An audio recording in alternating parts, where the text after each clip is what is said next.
How's it, folks? The full release of Tainted Grail, The Fall of Avalon is set to release on the 23rd of May, and I am grateful that Awaken Realms gave me 7-day early access to the release build so that I can make this video. Having said that, I have never done a review video before, so instead I'll mostly be talking about specifics I enjoyed while playing, and I would still recommend checking out other videos from those you trust.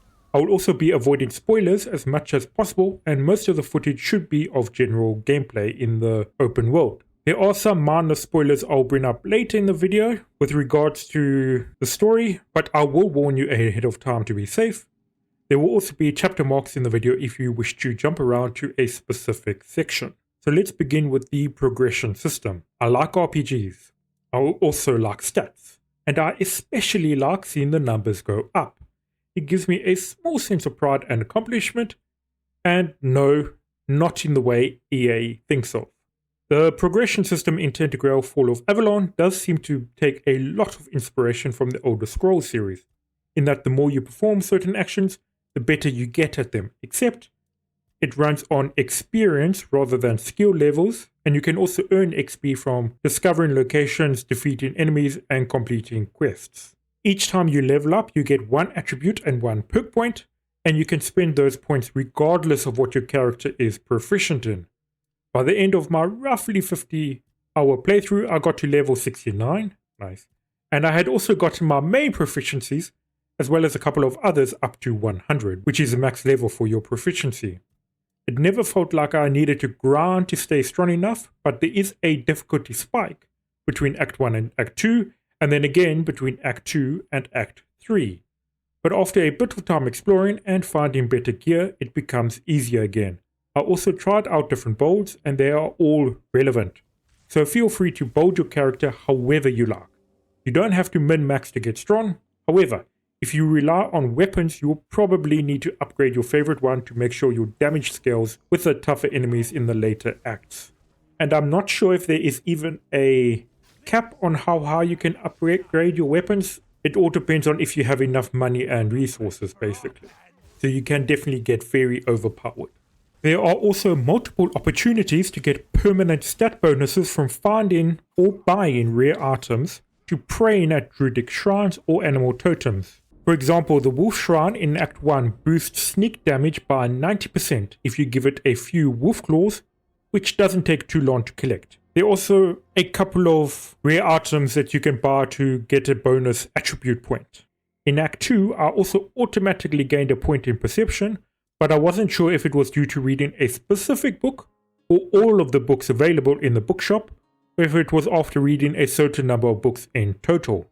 Overall, I enjoyed the progression throughout the game, and there are multiple different builds I'm interested in trying in new playthroughs.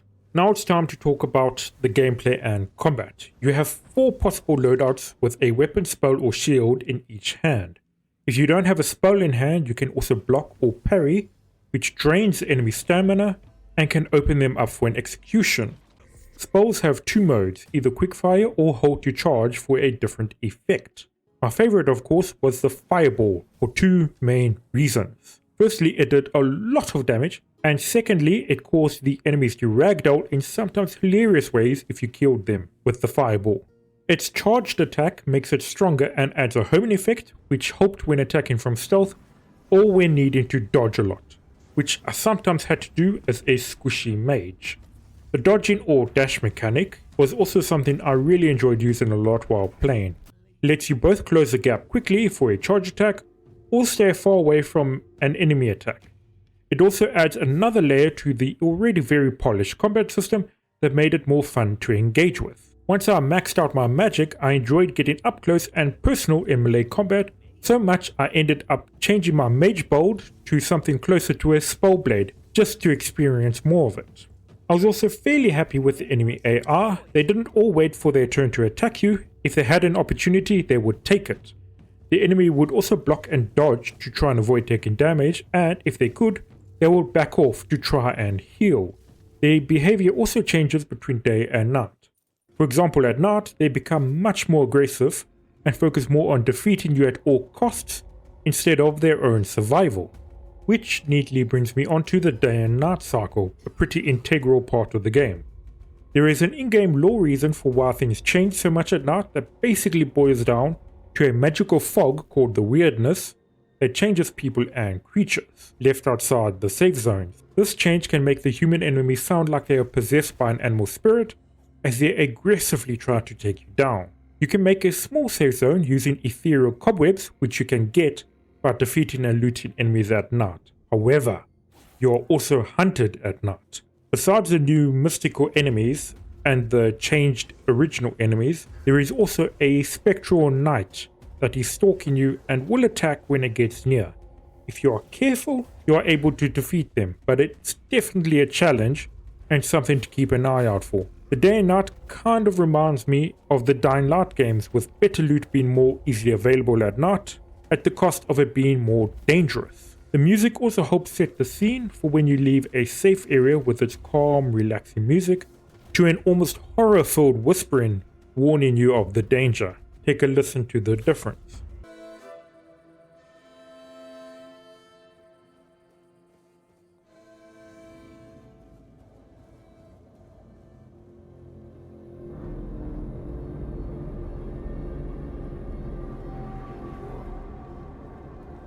The music in general I felt was very good. I don't have much to say about it as I'm very much a layman when it comes to music, but it felt fitting and thematic with the rest of the tone the game was going with and was something I enjoyed.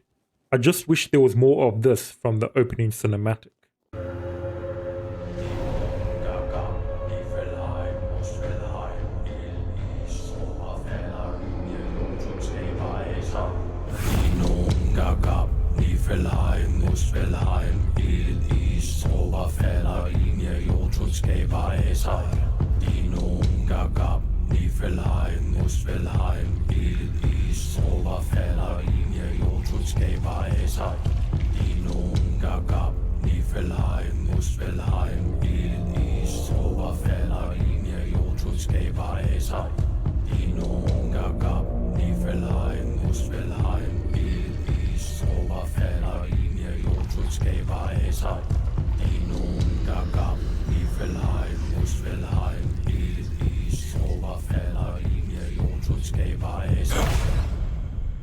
But for now, I want to talk about exploration. This may have surprised me the most with how good it is. You really get rewarded for exploring and going off the beaten track. Not only can you find plenty of shrines that I mentioned earlier, but every single dungeon you explore is unique throughout the game. And many of those dungeons also have their own self-contained quests associated with them. This is yet another way it feels like one of those, hey, what's over there? And before long, you realize you have spent hours exploring and haven't even started the main quest or even the many side quests still available. You're also rewarded for exploring inside the dungeons themselves, with secret entrances leading to better loot or a vantage point to snipe a tough enemy, as well as the option of using your pickaxe on a rock that looks like a dead end but leads to a new path. I should point out though that it feels like you will find most of the spells for your magic in Act 1 and the Act 2 zones, with very few of them available in Act 3. That's not to say there's none available in Act 3, it just feels like it's weighted a lot more heavily in the first two acts for magic. But otherwise, I think they did a fantastic job making exploration feel rewarding. Next, I want to talk about the story without spoiling what actually goes on. After leaving the prologue area, there are 3 main zones, each with their own story acts. There are multiple ways to complete the main story in each act, often forcing you to side with one faction or the other, with the exception of Act 3. There you have the option to completely ignore the main faction story and go straight for the final dungeon if you feel confident enough in your build. However, completing the faction storyline in Act 3 will reward you with powerful armor that will specifically make it easier to fight the enemies in the last dungeon. Each act storyline is also pretty self-contained with very little acknowledgement for what you did previously. Some side quests do have you returning to earlier areas, but most take place in their own zone.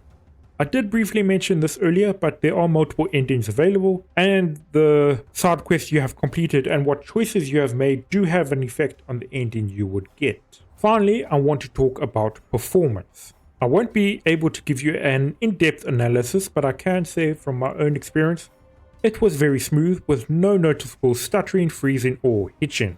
With the exception of one crash early on in the game, it was also a very stable experience. However, this does all come with one very big caveat. The game autosaves frequently, and by Act 2, about 25 hours into the game, it would freeze for multiple seconds every time I needed to autosave, and it only got worse the more I played. It was annoying. The game would freeze on each autosave when entering any new location like the interior of a building or a dungeon, but it was frustrating when it would autosave mid-combat. So much so that I chose to turn off the autosave feature, which thankfully is an option, and manually save every now and then. From then on, I legitimately had no issues with the performance.